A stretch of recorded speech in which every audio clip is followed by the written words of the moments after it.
صحابہ بھی نعرہ لگاتے تھے لبیک و سعدیک یا رسول اللہ، اللہ کے نبی ہم حاضر ہیں۔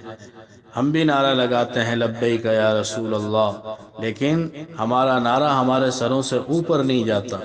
صحابہ نعرہ لگاتے تھے، کافروں کے دل دہل جاتے تھے، کفر کے ایوانوں میں لرزہ طاری ہو جاتا تھا، اور ساری دنیا کفر سے بھری ہوئی تھی، سارا عالم کفر سے بھرا ہوا تھا، لیکن اس کے باوجود کبھی کسی کی جرأت نہیں ہوئی کہ حضور کی شان میں گستاخی کرے۔ اور اگر کبھی کسی نے حضور کی شان میں گستاخی کی تو اللہ کے نبی نے خود حکم دے کر اس کو واصل جہنم کروایا، تاکہ مثال رہے امت کے سامنے کہ نبی کی حرمت اس قابل نہیں ہے کہ اس پر کوئی سودے بازی کر لی جائے، اس پر کوئی سمجھوتا کر لیا جائے، یا اس کے معاملے میں بزدلی کا مظاہرہ کیا جائے۔ کعب بن اشرف جیسے گستاخان رسول کو خود حضور صلی اللہ علیہ وسلم نے حکم دے کر قتل کروایا کہ اس انسان نے مجھے تکلیف پہنچائی ہے، اس نے میرا دل دکھایا ہے، اور صحابہ کی ایک ٹیم تشکیل پائی اور اس بدبخت انسان کو جہنم رسید کیا۔ حضور کے زمانے میں کسی کی جرأت نہیں ہوئی، صحابہ کے زمانے میں کسی کی جرأت نہیں ہوئی، اور اگر کسی نے جرأت کی تو اپنے انجام کو پہنچا، جہنم رسید ہوا، سوائے اسلام کے ابتدائی زمانے کے کہ جب خود حضور نے مسلمانوں کو روکا ہوا تھا، اللہ رب العزت نے مسلمانوں کو روکا ہوا تھا۔ اس کے علاوہ پوری اسلامی تاریخ میں کوئی مثال ایسی نہیں ملتی کہ حضور صلی اللہ علیہ وسلم کی عزت و ناموس کے اوپر امت نے سودا کیا ہو۔ اتنی بری حالت امت کی کبھی نہیں رہی جتنی بری حالت آج ہے، سیاسی اعتبار سے، مسلمانوں میں افتراق اور انتشار کے اعتبار سے،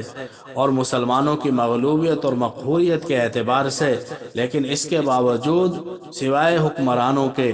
سوائے ان لوگوں کے کہ جن کے ہاتھوں میں زمام اقتدار ہے، کوئی مسلمان غریب سے غریب، ان پڑھ سے ان پڑھ، بد عمل سے بد عمل حضور صلی اللہ علیہ وسلم کی عزت اور ناموس پر کسی قسم کا سمجھوتا کرنے کو تیار نہیں ہے۔ لیکن بات یہ ہے کہ صحابہ بھی یہ نعرہ لگاتے تھے، ہم بھی یہ نعرہ لگاتے ہیں، ہمارے اس نعرے کو ہمارے مسلمان حکمران اہمیت دینے کو تیار نہیں ہیں۔ آخر کوئی تو وجہ ہے کہ اس نعرے کی جو طاقت ہے وہ کم ہو گئی، اس میں کمزوری آ گئی۔ اس کی وجہ اس کے علاوہ اور کچھ نہیں کہ صحابہ صرف زبان سے نہیں کہتے تھے لبیک و سعدیک یا رسول اللہ، وہ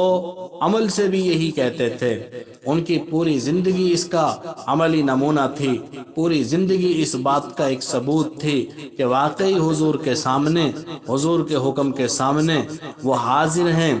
ہم حضور صلی اللہ علیہ وسلم کو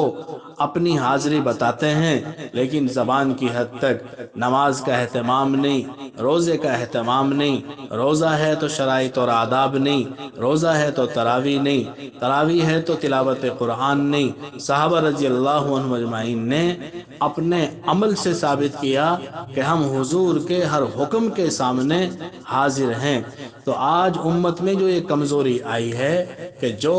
گستاخ رسول جہاں اٹھتا ہے اپنی مرضی سے گستاخی رسول کرتا ہے، اور ریاستیں اس کو پناہ دیتی ہیں، اور مسلمان اتنے کمزور ہو گئے کہ ایک سفیر کو نکالنے کی بھی جرأت نہیں رکھتے، ایک سفیر کو ملک بدر کرنے کی بھی ہمت نہیں ہے، معاہدہ کرنے کے باوجود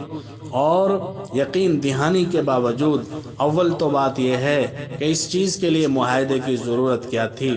اس بات کے لیے کسی جماعت کے نعرے کی ضرورت کیا تھی، مذہبی جماعتوں کو میدان عمل میں آنے کی ضرورت کیا تھی، روڈوں اور سڑکوں پر آ کر اس بات کو کہنے کی ضرورت کیا تھی۔ جب یہ گستاخی رسول ہوئی اسی وقت ملک بدر کر دینا چاہیے تھا، ریاست کو خود ایکشن لینا چاہیے تھا۔ صرف اقوام متحدہ میں تقریر کر لینا کافی نہیں ہے، قوم کے سامنے خطاب کر کے قوم کو مطمئن کر دینا کافی نہیں ہے، بلکہ عملی طور پر اس کا ثبوت دیا جائے۔ جب تک مسلمان پوری قوت کے ساتھ،